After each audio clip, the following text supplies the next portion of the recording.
Bonjour à tous, bienvenue à la coutellerie champenoise où aujourd'hui on va vous parler encore de couteaux de cuisine et de couteaux de cuisine japonais. On va parler d'un des couteaux les plus représentatifs, les plus utilisés et un des couteaux qu'on vend le plus. La forme du couteau, du Santoku. Donc c'est un couteau qui est assez compact, assez haut, une lame en général de 17 à 18 cm maximum avec un tranchant et un dos quasiment parallèles et une pointe qui tombe sur le tranchant en son dernier cinquième. Voilà, c'est un couteau qui est très compact, très polyvalent et que les gens adorent pour émincer sur planche, que ce soit de la viande, pour du tartare ou même du poisson et surtout pour tout ce qui est légumes et fruits. Voilà, c'est un couteau qui est recommandé pour les gens qui ont une très bonne consommation de fruits et légumes. Vous pouvez tout faire avec.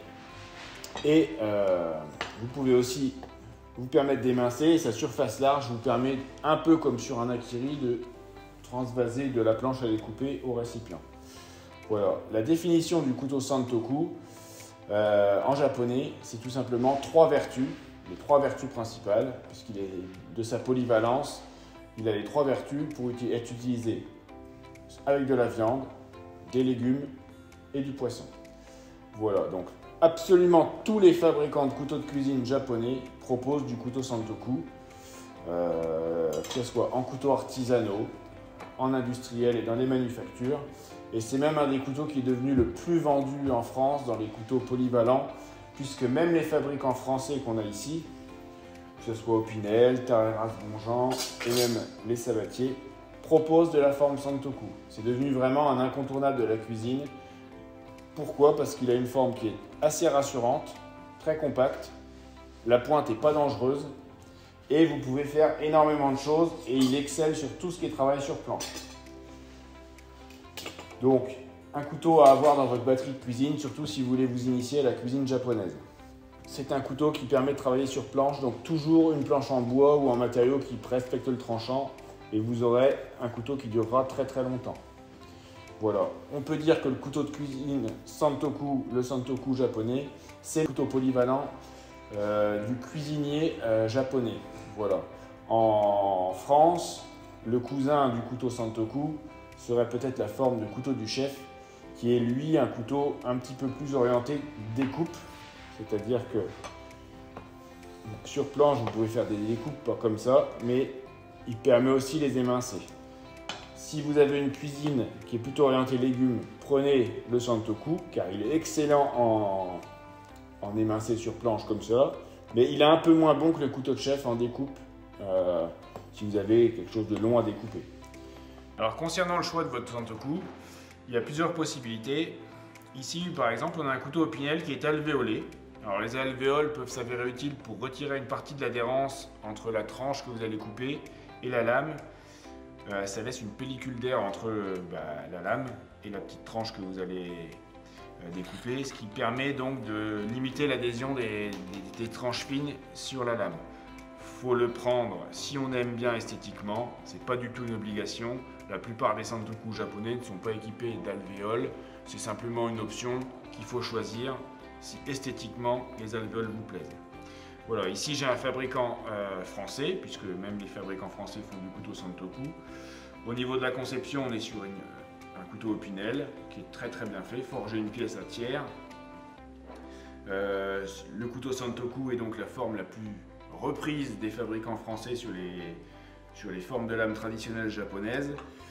Et on va dire que la plupart des critères sont respectés au niveau de la forme de lame. Simplement, la géométrie est un petit peu plus épaisse. Donc le couteau est un petit peu plus lourd et peut-être aura un pouvoir de coupe qui est inférieur. Aussi, on est sur un acier qui est un peu plus tendre.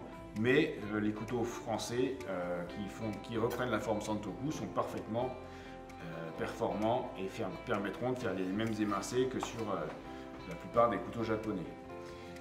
Ici, on a deux catégories de couteaux. Alors là, on s'est fait plaisir, on a pris deux lames damassées, mais ils existent aussi dans des lames très rustiques, en acier au carbone ou même sans forcément du damas. Deux aciers VG10, deux conceptions différentes. Le Shun qui est plutôt de conception, allez, on va dire occidentalisée, avec une mitre une soie traversante et un pommeau en son bout.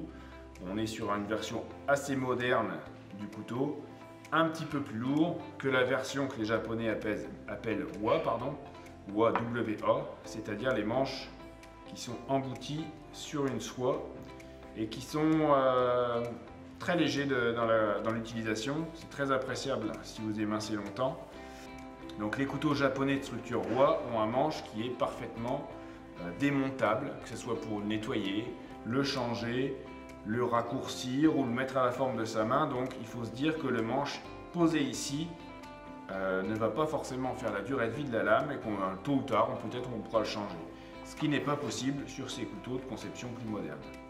Concernant le prix d'un Santoku, comme tous les couteaux de cuisine japonais, il faut considérer qu'il faut mettre entre 50 et 150 € pour avoir un produit qui soit très efficace. La gamme Kai Wasabi Black par exemple propose un couteau à une cinquantaine d'euros qui sera parfaitement performant. Et entre un couteau à 50 € et à 150, ça va être la qualité des matériaux utilisés ou le prestige du fabricant. Au-dessus de 150 €, on n'est plus dans le plaisir, c'est-à-dire des lames damas, des matériaux nobles. Et là, après, il n'y a plus de limite puisque des couteaux artisanaux peuvent valoir jusqu'à plus de 2000 €. Mais considérez qu'un couteau Santoku n'est pas beaucoup plus cher qu'un autre couteau. Vous pouvez parfaitement vous faire plaisir, même avec un couteau relativement accessible. Donc le couteau Santoku, c'est le couteau à avoir que vous allez garder pour vos émincés de légumes et de fruits, surtout sur le travail sur planche. Bonne utilisation, bonne découpe et merci.